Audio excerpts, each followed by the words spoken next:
تو ایک شخص نے حضور سے کہا کہ حضور مجھے کوئی وصیت کیجئے۔ حضور نے اسے ارشاد فرمایا کہ تو غصہ نہ کیا کر۔ اس نے پھر کہا مجھے وصیت کیجئے، تو آقا کریم نے پھر فرمایا غصہ نہ کیجئے۔ اس نے پھر کہا، یہ بات ایک بار نہیں، اس نے کئی بار حضور سے پوچھی۔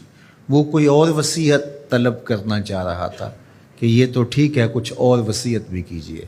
اس سے ایک تو اس شخص کی ذاتی صورتحال ایسی ہوگی، اور دوسری یہ ہے کہ اس نصیحت کی اہمیت کے پیش نظر کہ غصہ جب انسان کو آتا ہے تو وہ مغلوب ہو جاتا ہے اور بہت غلط فیصلے کر بیٹھتا ہے۔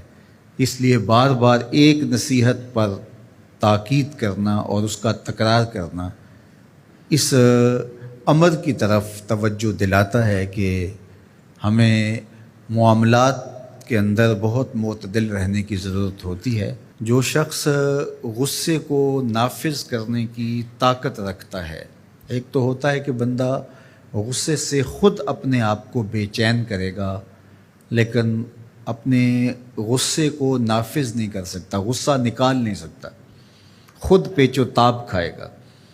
لیکن یہ وہ شخص ہے جو غصے کو نافذ کر سکتا تھا، اس کے پاس طاقت تھی، لیکن اس نے اس کے باوجود غصے کو ضبط کیا۔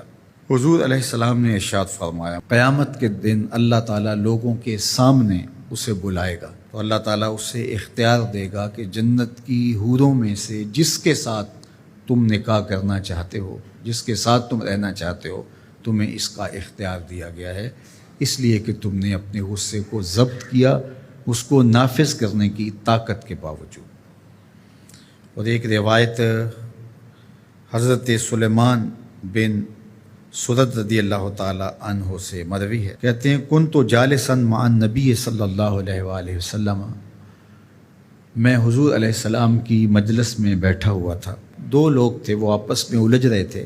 ان میں سے ایک شخص کا چہرہ غصے سے سرخ ہو گیا، رگیں پھولی ہوئی تھیں، اور ایک دوسرے کے لیے سب و شتم کا ماحول پیدا ہو گیا تھا۔ اللہ کے رسول صلی اللہ علیہ وآلہ وسلم نے ارشاد فرمایا، میں ایسا کلمہ جانتا ہوں کہ اگر یہ کلمہ پڑھ لیں تو ان کا یہ غصہ زائل ہو جائے گا، ان کی جو کیفیت ختم ہو جائے گی۔ اور وہ کیا ہے؟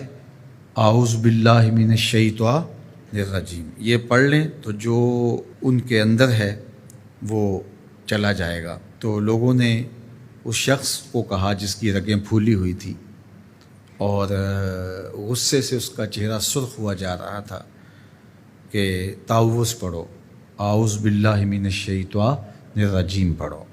اور یہ اللہ تعالیٰ نے قرآن مجید میں ارشاد فرمایا ہے کہ جب غصے سے انسان بے قابو ہو جائے تو اس کو چاہیے کہ وہ اپنے غصے سے باہر نکلنے کے لیے تعوذ پڑھے۔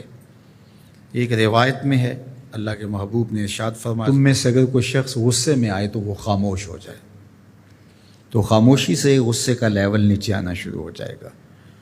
اور ایک روایت میں ارشاد فرمایا، جب تم میں سے کوئی شخص غصے میں ہو تو وہ کھڑا ہوا ہو تو وہ بیٹھ جائے، اور اگر اس کا غصہ اس سے زائل ہو گیا تو ٹھیک، ورنہ لیٹ جائے۔